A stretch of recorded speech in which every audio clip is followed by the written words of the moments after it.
하나님께서 우리에게 말씀을 주세요. 오늘 시편 7편인데요.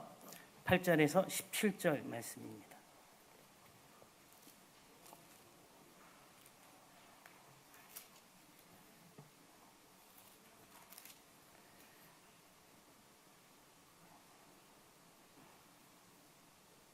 네.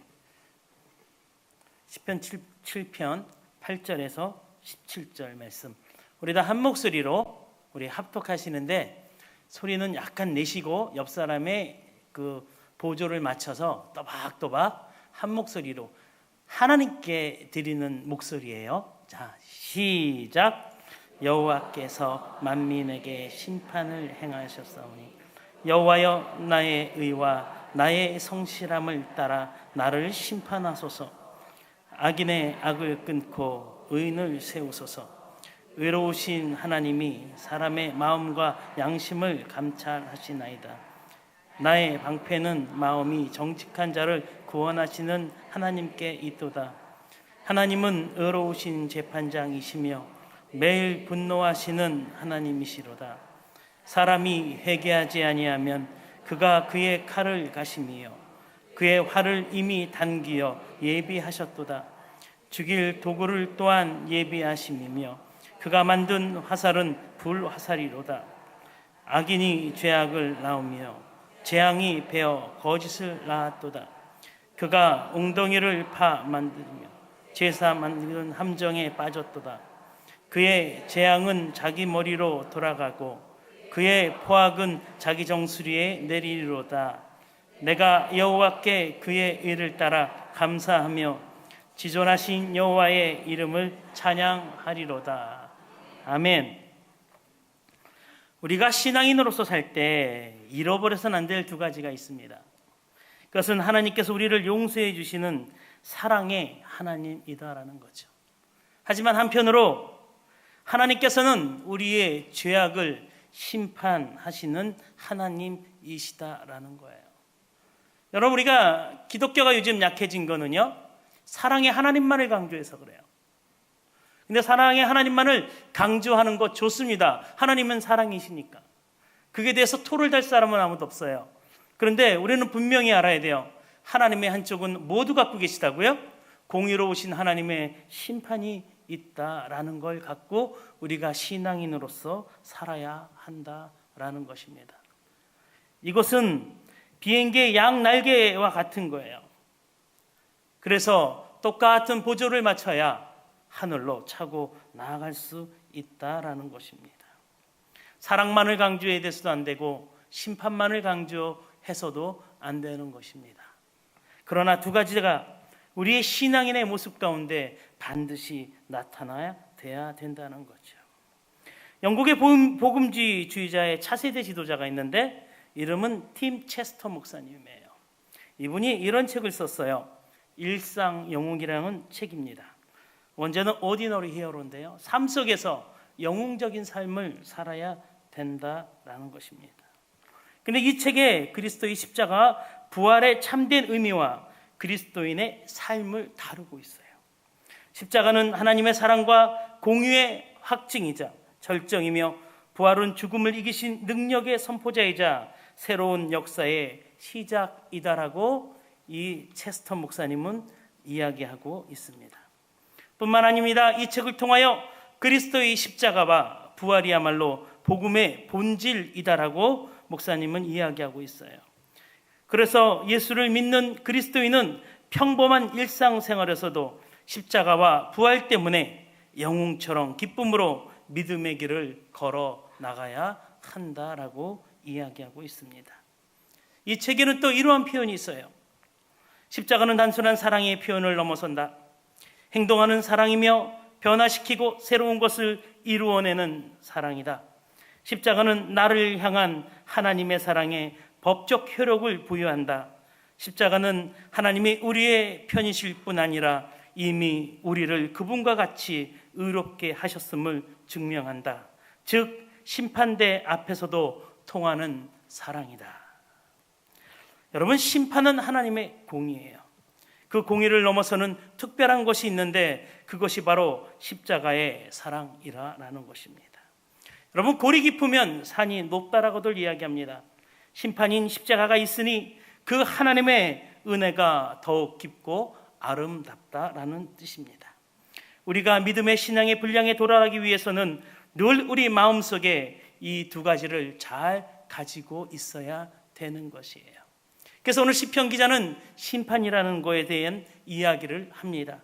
우리 8절을 다시 한번 여러분들의 눈으로 또 입으로 확인하시기 바랍니다. 시작.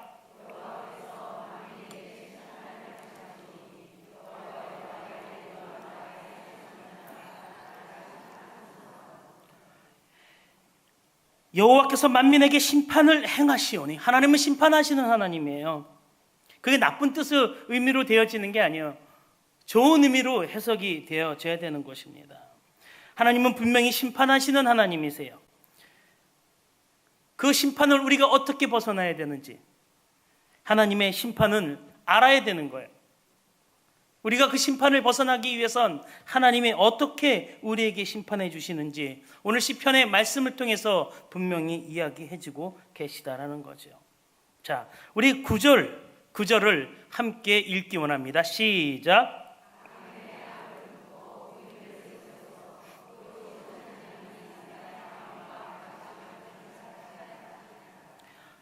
하나님이 판단하시고 심판하시기 전에 반드시 보시는 게 있대요. 그게 뭐예요? 뭘 보신다고요? 우리의 마음을 보신다는 거예요. 의로우신 하나님이 사람의 마음과 무엇을? 양심을 감찰하시나니. 그래서 오늘 제가 제목을 정했잖아요. 뭐예요? 선한 양심을 배우십시오. 이 시리즈거든요. 내일 새벽에도 또 하거든요. 3편. 지난번에도 한번 했거든요. 근데 자꾸만 요즘 들어서 제가 이 선한 양심에 대해서 묵상을 합니다. 근데 그때 주시는 말씀이요, 다 연관이 있는 것 같아요. 아주 쉽습니다. 하나님의 심판을 안 받으려면 우리들의 마음을 어떻게 해야 돼요? 우리들의 양심을 어떻게 해야 돼요? 선하게 해야 돼요. 하나님 보시기에 선해야 되는 것입니다. 그러면 하나님은 악인과 의인을 구별하실 때 뭐로 구별하신다고요? 우리들의 선한 양심이 있냐 없냐라는 것. 9절에 분명히 이야기하고 있습니다. 여러분, 감찰의 의미는 감시하고 살핀다, 면밀히 조사하고 깊이 진단하여 사실 여부에 대해 분별한다라는 사전적인 의미를 갖고 있어요. 여기서 우리는 주목해야 될 것은 사실 여부를 분별해 내시는 하나님에 주목해야 하는 것입니다. 사실 여부를 가리시는 하나님, 그렇기 때문에 사실 여부를 가리시기 때문에 우리는 늘 언제나 선한 쪽을 택해야 하는 것입니다. 여기서 사실 여부는 뭐를 이야기하는 거냐면, 따라합시다. 참과 거짓. 하나님은요, 참되냐 거짓되냐를 본다는 거예요. 그런데 뭘 본다는 거예요? 우리 마음이 참되냐 거짓되냐를 보고 계신다. 그래서 그걸로 인해요, 우리들의 마음이 참되면 심판을 벗어나고, 우리들의 마음이 참되지 아니하면 오늘 성경에 나온 여러 가지 환란이 있어요. 쭉 읽으면서 읽기에도 밀망할 정도의 어려움들이 있어요. 하나님이 화살인데 뭐 구덩이 같은 거를 준비해 놓으신다는 그 재앙을 받게 되는 것입니다. 이 말씀을 다시 정리해 보면, 하나님은 무엇을 가지고 악인을 구별하시냐면, 심판하시냐면 우리들의 마음의 양심이 정직한가 정직하지 않은가로 판단하고 계신다라는 것입니다. 우리는 오늘 본문 10절을 통해 확인할 수가 있어요. 우리 10절을 같이 읽기 원합니다. 10절 말씀 시작.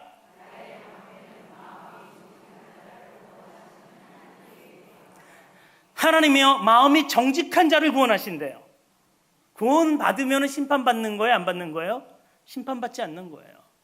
그렇기 때문에 하나님은 우리들이 정직한가 안 한가, 즉 선한 양심을 배우라는 것은요, 정직하냐 정직하지 않으냐에 대한 훈련일 수 있다라는 것입니다. 왜 성경은 9절에 마음의 양심을 감찰하신다고 하며 곧바로 마음이 정직한 자를 이해하고 하고 계시는지 이제 여러분 아시겠죠? 악인은 구원받지 못합니다. 구원은 의인이 받는 하나님의 축복입니다. 9절에 의인을 세우신다고 말씀하고 계셨는데, 다시 말해 구원받는 하나님의 의인이 가져야 될 덕목이 있는데 바로 그것이 마음이 정직해야 한다라는 것입니다. 그럴 때 하나님께서 우리의 방패가 되어 주신다는 거예요. 이게 시편 기자의 고백 가운데 숨겨져 있는 것들입니다. 저는 이것을 굳게 믿습니다. 시편 11편 7절인데요. 어떤 말씀인지 우리 함께 읽기 원합니다. 시작.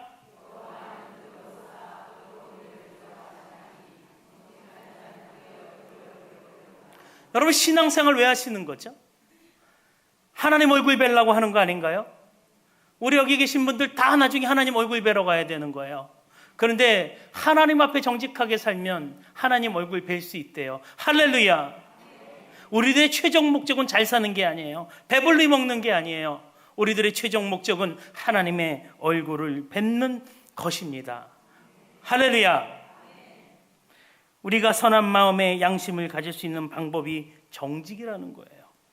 오늘 말씀 제목이 선한 양심을 배우십시오 라고 했는데, 다르게 표현하면 정직한 영을 새롭게 하소서라고 말씀드릴 수 있는 것입니다. 우리 한번 찬양해 볼까요? 정결한 마음 주시옵소서, 정직한 영을 새롭게 하소서.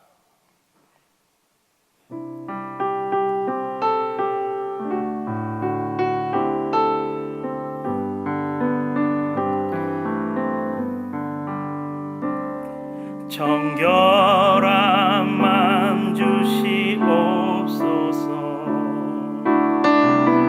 오 주님, 정직한 영을 새롭게 하소서.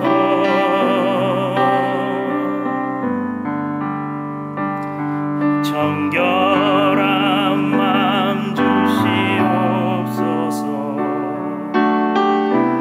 오 주님, 정직한 영을 새롭게 하소서.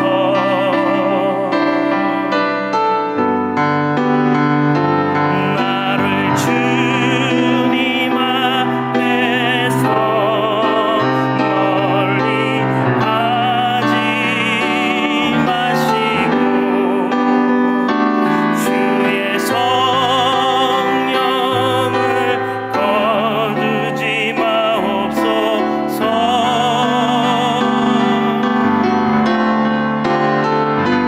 그 구원의 기쁨 다시 회복시키시며 변치 않는 맘 내 안에 주소서.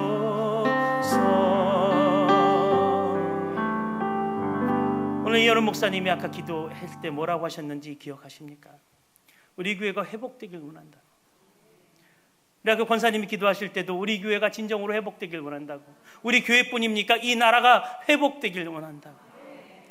정직한 영이 많아야 되는 거예요. 거짓이 난무한 세상이에요. 정치를 보세요. 누가 진짜인지 모르겠어. 여당 야당 다 똑같습니다. 우리 교회를 보십시오. 정직함이 멀어져 가고 있다라는 거예요. 진짜 우리들의 회복을 원하고, 특별히 우리 교회가 남 일은 적겨주더라도 우리 교회가 진정으로 그리스도를 살리는 교회, 또 우리가 사는 교회가 되기 위해서는 우리 안에 무슨 영이 있어야 되는 거예요? 정직한 영이 있어야 되는 것입니다. 이 방금 부른 찬양은 시편 51편을 근거하는 찬양이에요. 이 찬양의 가사가 51편에 그대로 나와 있어요. 시편 51편 6절입니다. 6절에 보면 하나님이 원하시는 내용이 나옵니다. 우리 함께 읽기 원합니다. 시작. 보소서, 주께서는 중심이 진실함을 원하시오니 내게 은밀히 가르치리라. 시편 51편은 다윗이 밧세바와 동침한 후에 죄를 숨기기 위해 가장 충성스러운 우리아를 간접적으로 죽이고 난 이후에 나단 선지자가 찾아와 갖고 다윗 당신이 하나님 앞에 죽어 마땅한 죄인이라고 고백할 때 불렀던 다윗의 시편인 것입니다. 그때 다윗은 회개합니다. 나는 태어날 때부터 죄인입니다. 또 죄를 지을 수밖에 없습니다. 그러니 나를 웃을초로 나의 죄를 깨끗하게 씻어 주시옵소서. 내 모든 죄악을 지워 주시옵소서.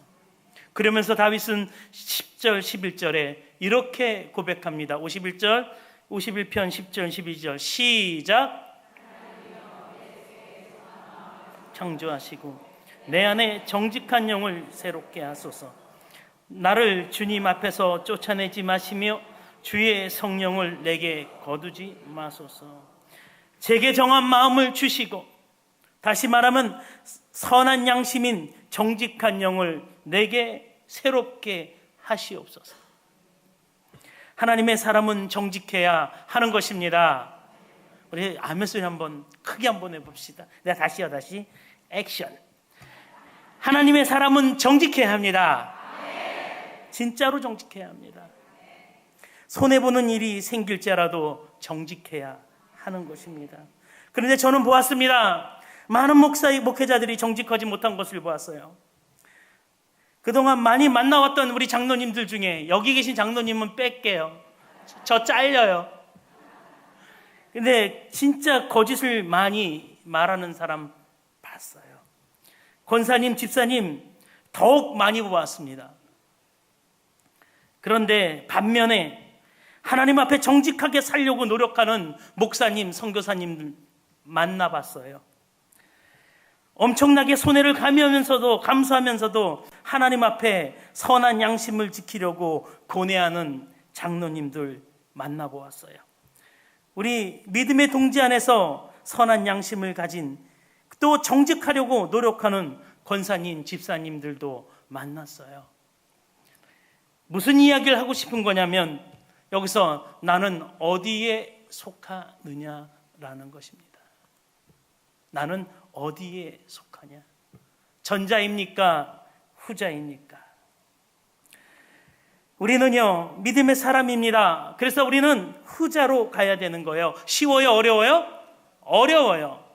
좀 이따 나옵니다. 거짓이 어떤 것들이고 정직하지 못한 것들이 어떤 것들에 대해서인지 제가 말씀을 드리는데, 근데 그것을 진짜 어제 내가 10개를 범했다면 오늘은 9개만 범하려고 몸부림쳐요. 스토킹해요. 진짜 떼굴떼굴 굴러가면서 지키려는 신앙의 모습이, 중요한 것은 우리 안에 있느냐 없느냐 하는 것입니다. 여러분, 밥 한 끼 안 먹으려고 그렇게 발버둥 치지 마시기 바랍니다. 먹고 사는 문제보다 더 중요한, 우리는 하나님의 얼굴을 보기 위한 신앙의 문제가 있습니다. 우리가 좀 더 정직해지려고 노력하시는 저와 여러분들이 되길 간절히 소망합니다. 이건 여러분들에게 하는 설교가 아니라 하나님 앞에 내 스스로가 고백하는, 다윗이 51편에 지 죄를 고백하는 그러한 설교라고 생각하시면 될 겁니다. 그렇다면 왜 우리는 믿음의 사람으로 정직해야만 하는가? 거기에 3가지 정도 제가 말씀드릴게요. 정직은 자신의 본질을 발견할 수가 있기 때문입니다. 자신의 본질, 즉 내가 누구인가라는 것이에요. 내가 누구입니까? 그래서 시편 51편 5절 다윗은 그 죄를 회개할 때 이렇게 이야기합니다. 시편 51편 5절입니다. 우리 같이 한번 읽기 원합니다.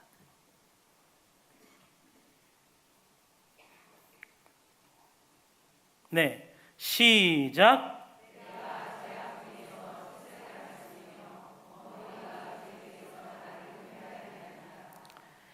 저와 여러분이 의인인가요? 저는 아닙니다. 내가 죄인인 것을 알면 더 이상 감출 것이 없어요. 왜죠? 죄인인데 뭘 감춰요? 근데 우리 자꾸만 감추려고 해요. 감춘다는 것은 앞뒤가 다른 것을 이야기하는 거예요. 감추지 마시기 바랍니다. 여러분, 교회 올 때 화장 진하게 하고 오지 마시기 바랍니다. 아멘? 감추지 마세요. 감추는 거는요, 거짓하는 거예요. 속이는 거예요. 앞뒤가 다른다는 것은 우리는 거짓이라고 말할 수 있는 거예요. 거짓은 단순한 거짓말만을 이야기하는 것은 아닙니다. 물론 거짓말은 대표적인 거짓을 상징합니다. 그러나 거짓의 형태는 우리의 삶 속에 넓은 부분 차지하고 있다는 것이죠. 거짓의 형태는 정한 마음이 아닌 모든 것을 이야기하는 거예요. 여기서 정한 마음은 마음이 한결같은 것을 이야기합니다. 즉 앞뒤가 다른 마음을 갖고 있다면 그것은 정한 마음이 아니라는 거예요.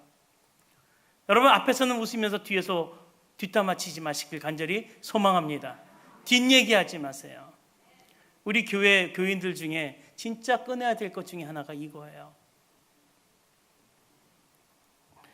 그러면 어쩔 때 정한 마음을 가지게 되냐면 정답은 오늘 성경에 있죠. 회개할 때라는 것입니다. 우리 보면은 사람이 회개하지 아니하면 하면 12절서부터 회개하지 않은 결과들이 쫙 나와요. 그 회개하지 아니하면, 다시 말하면 회개를 할 때 우리는 정한 마음을 갖게 되는 거죠. 즉 감춤이 없게 되는 거예요. 여러분, 회개한다는 것은 하나님한테 감춘 것을 다 드러내는 것을 이야기하는 거예요.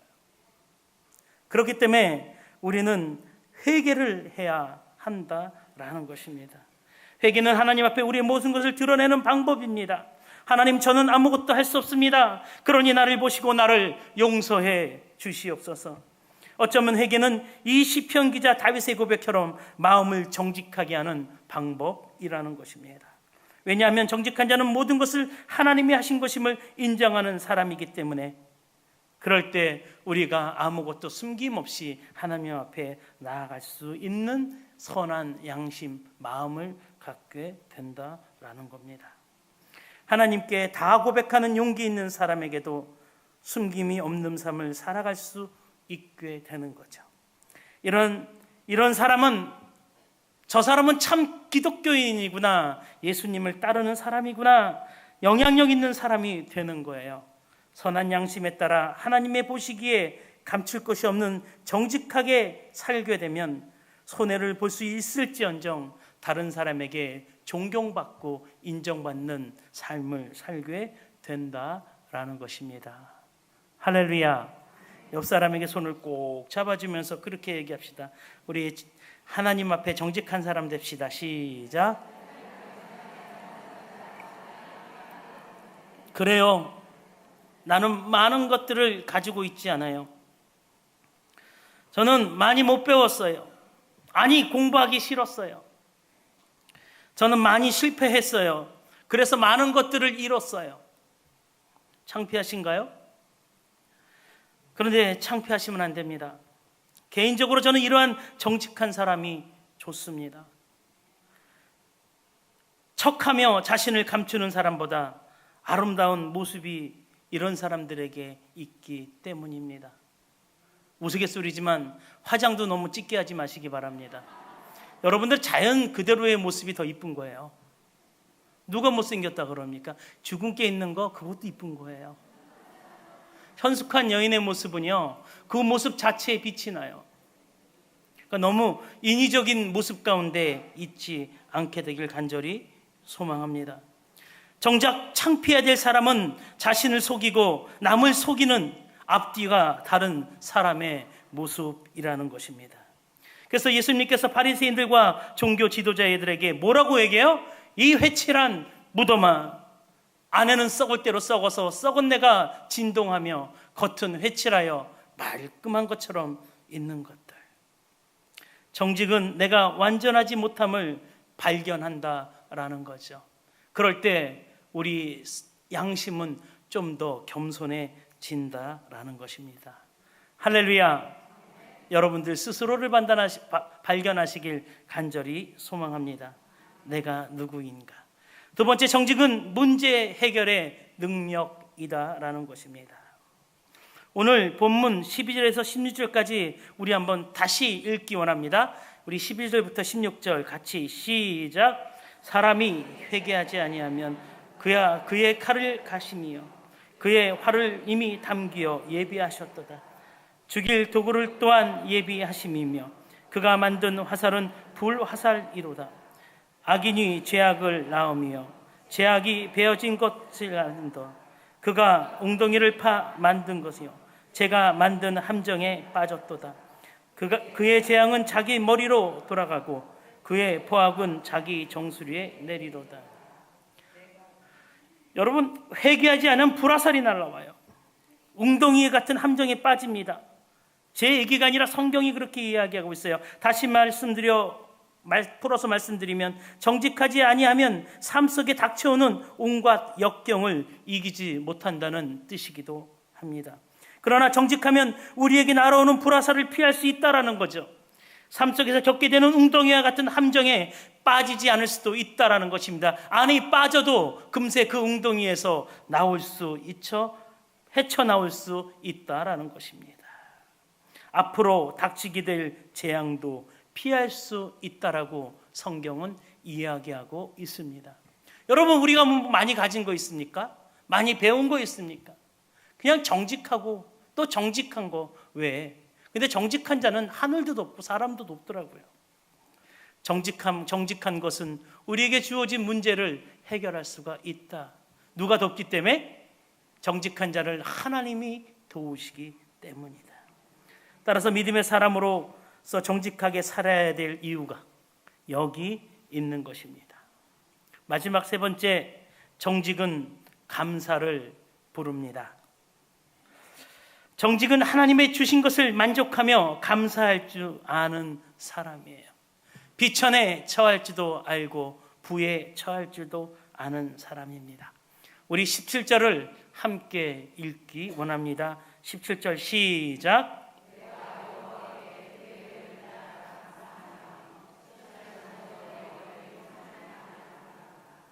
네. 하나님의 의의 뜻을 따라 감사하며, 여러분, 하나님의 의라는 것은 왜 하나님의 뜻이에요. 물론 여기서 righteousness, 옳은 일, 다 마찬가지입니다. 하나님의 뜻은, 의는요 항상 올바르세요. 그래서 내가 조금 못 살고 힘들고 어려운 일에 처할지라도 그것은 하나님이 내게 계획하신 무엇이 있다 그러면은 우리는 그 하나님의 뜻에 감사해야 된다라는 것입니다. 그게 정직한 거예요. 비교하지 마시기 바랍니다. 정직하시기 바랍니다. 하나님의 올바른 뜻에 따라 사는 것이 최고의 삶이 된다. 최고로 사는 인생은 감사하는 인생이다라는 것이죠. 당연한 거죠. 하나님이 주신 건데 그것이 1달란트든 5달란트든 무엇이 문제이겠습니다. 그것이 어디로부터 온 거가 중요한 거예요. 따라합시다. 하나님으로부터 온 생명, 하나님으로부터 온 이 내 가정, 하나님이 내게 부여한 우리 교회, 이 대한민국, 불평하지 말고 감사하시길 간절히 소망합니다. 이 시대 너무 불평이 많아요. 그러니까 소수가 모여갖고 불평하기 시작하는 거예요. 그런데요, 아니에요. 우리들의 입술에 무엇이 나와야 되는 거예요? 감사가. 주께 감사하세. 그는 선하시며 인자하심이 영원하리라.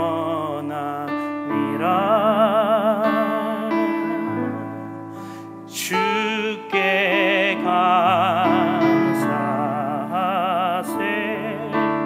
그는 선하시며 인자하심이 영원하리라.